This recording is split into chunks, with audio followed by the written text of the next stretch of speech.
Donkey Kong Country for Super Nintendo.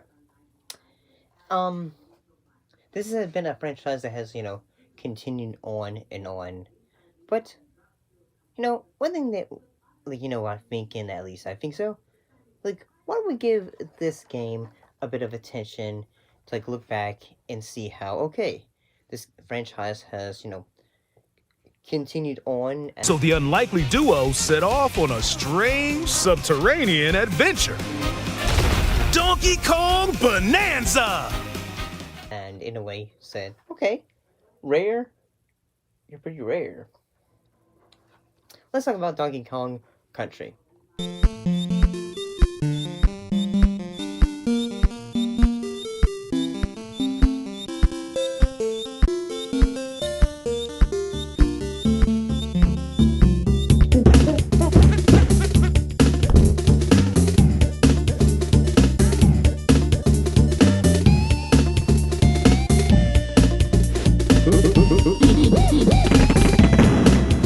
So, this was the Donkey Kong Country, if you haven't played it, is a platform game developed by Rareware and was first released by the Super Family Computer, or Super Nintendo Entertainment System by Nintendo in 1994.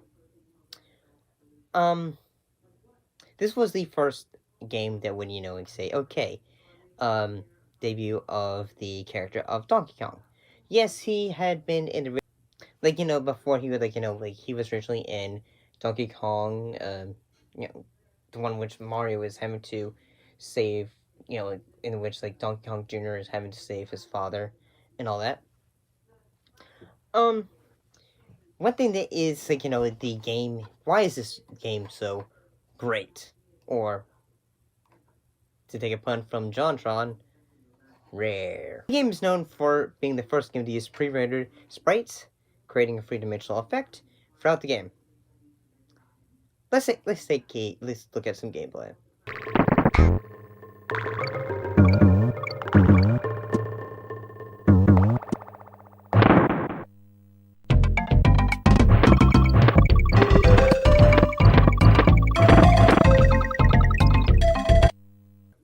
The graphics were made with expensive silicon, and the 3D graphic models and compressed into two-dimensional for the SFC / also the SNES. This did, if you're curious, say, well, what does all this mean? Well, this allowed them to have more detail in animation, especially for a 16-bit console. And you're probably feeling like, okay, well, it was kind of big at that time, And as, after, how big this game was, you would have, say, okay, we'll continue, and, over 8 million units, and it had spawned, many other games, say, Donkey Kong Land Trilogy, Donkey Kong Country 2, Diddy Kong's Quest, Donkey Kong Country 3, Dixie Kong's Double Trouble, and Donkey Kong 64. I actually have, I have tried to play this game, but I'll be honest and say, this game is a bit difficult for me, but, there's always that one, thing we all have to remember, though. Just keep trying, and all that. Whether it is, say, one thing that always makes this, rather memorable, say, the, the minecart chases.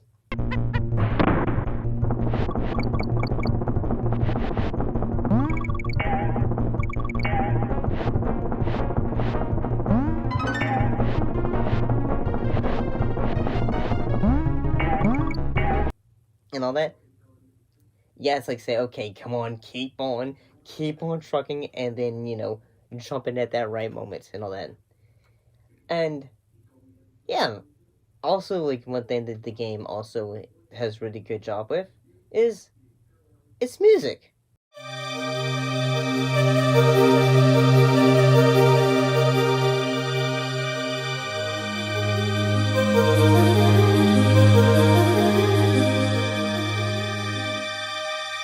And you're trying to think, say, well, of course it does.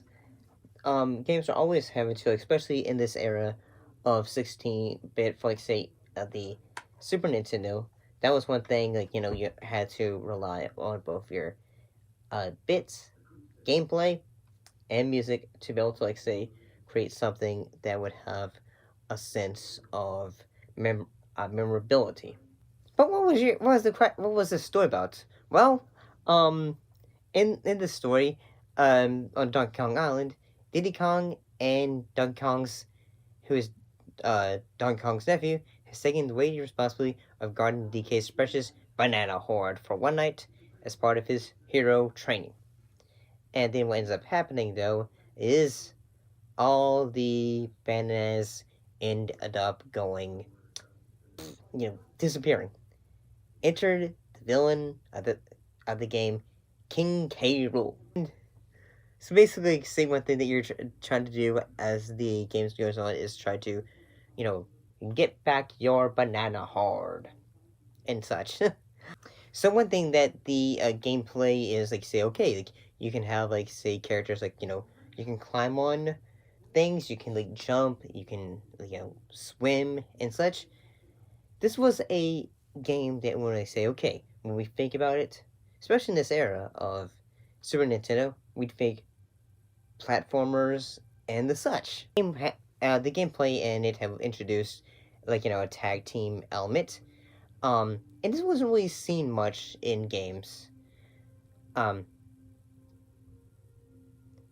Especially like saying in like Super Mario World, which around that time it was pretty big.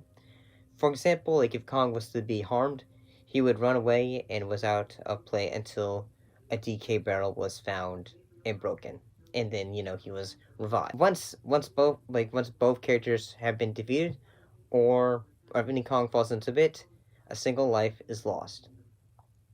And then like the game had several bosses, well 6 in total. Like you start with Very Naughty, Master Neki, Queen Bee, Really Naughty, Dumb Drum, Master Neki Sr., and King K. Rool as the 6th boss and final boss.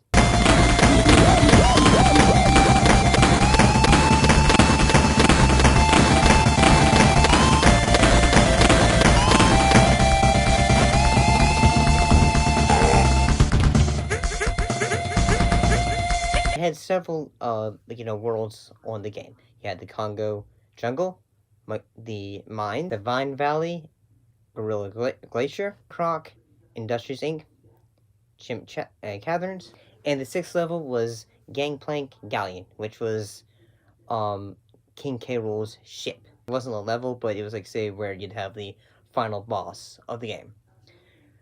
And yeah, like this is like looking back at it, this is a game where I'm gonna say, maybe I should like dust out my SNES and try and play it again.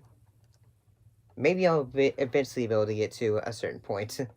I also have say Donkey Kong Country 2, and yeah, I'll be honest and say this is a game series that when we think about it, it's still going on today, so